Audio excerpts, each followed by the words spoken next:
તમને ખબર છે કે સંયમ અને દીક્ષા વચ્ચેનો તફાવત શું છે?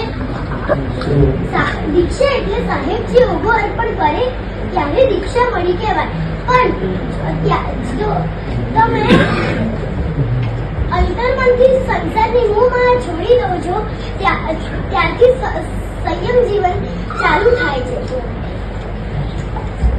સંયમ જીવન તો કાંટાઓથી ભરેલું છે, પણ જો તમે એનું પાલન કરશો તો તમે કમળ બનીને બહાર આવશો.